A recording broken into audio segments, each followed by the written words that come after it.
This is 7 National News. In our top story, the UAE's Federal National Council on Tuesday endorsed the budget for 2017, set in late October by the Cabinet at 48.7 billion dirhams, with a prime focus on education, social development and health.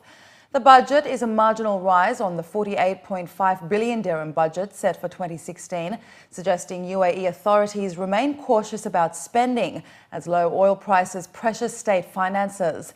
The approval came at a third session of the FNC's 16th legislative chapter, presided over by Dr. Amal Abdullah Al-Kubaisi, Speaker of the Federal National Council. About 20.5% of the 2017 budget, or 10.2 billion dirhams, was earmarked to the education sector, 8.6% to the healthcare sector, 8.2% to public sector wages, 6.6% to social development, and 3.3% to housing. The International Monetary Fund projects the UAE will post a consolidated fiscal deficit, including the federal national government and all the Emirates, of 3.86% of gross domestic product this year. A total of 80,710 traffic violations were booked by information supplied by the public from the We Are All Police Community Police Initiative.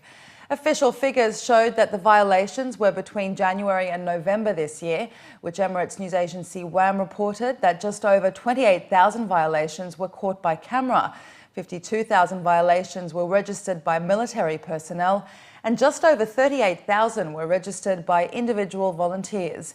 Brigadier Saif Al-Mazroui, the director of the General Directorate of Traffic at Dubai Police, stated that May was the highest month for recorded violations, registering 9,510 compared to January, which registered the lowest number of violations at 5,500.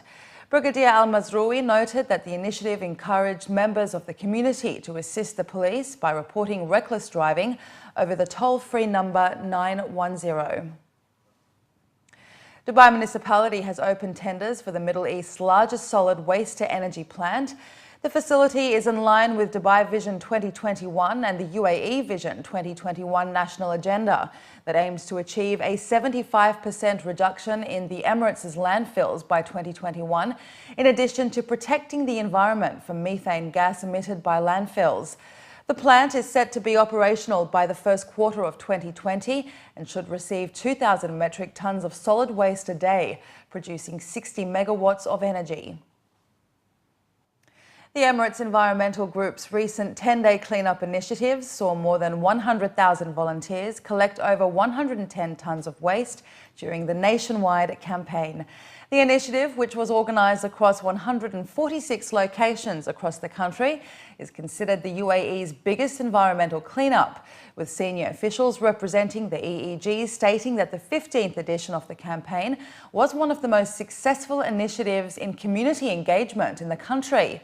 Volunteers were equipped with biodegradable trash bags, cotton reusable gloves and campaign t-shirts and caps. 125,536 volunteers were deployed at various sites to collect waste from December 5 to 15, including Abu Dhabi, Dubai, Sharjah, Ajman, Al Quwain, Ras Al Khaimah and Fujairah, as well as the Western region. According to EEG, it strives to encourage community participation in these initiatives in order to promote responsible behaviour, and will be conducting the campaign next year under the slogan "Together for a Better Environment." Federal authorities have started cracking down on illegal fishing by residents, especially expatriates involved in sports and recreational fishing on rented leisure boats.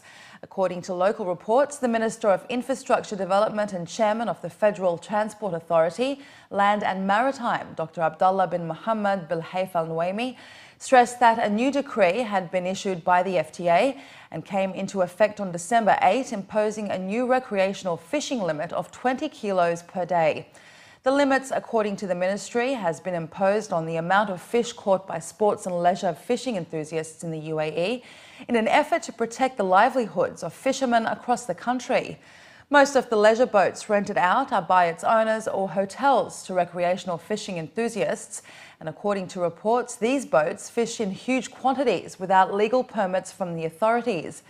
A few of the enthusiasts also reportedly go to sell their catch to restaurants and markets.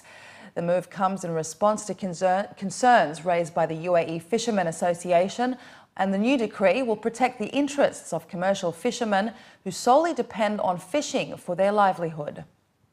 Finally, in the bulletin, the government of Abu Dhabi has launched a series of films highlighting the development of the emirate.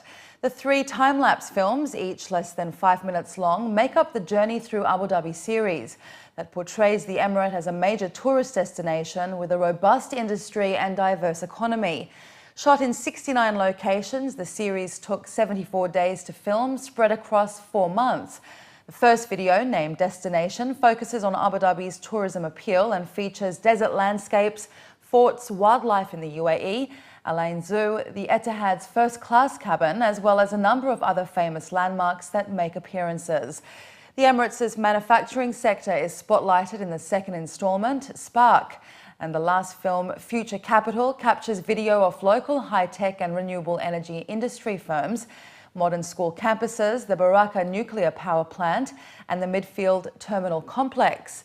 Filmmaker Benno Saratsik, who is a 25-year Abu Dhabi resident, was commissioned to make the series.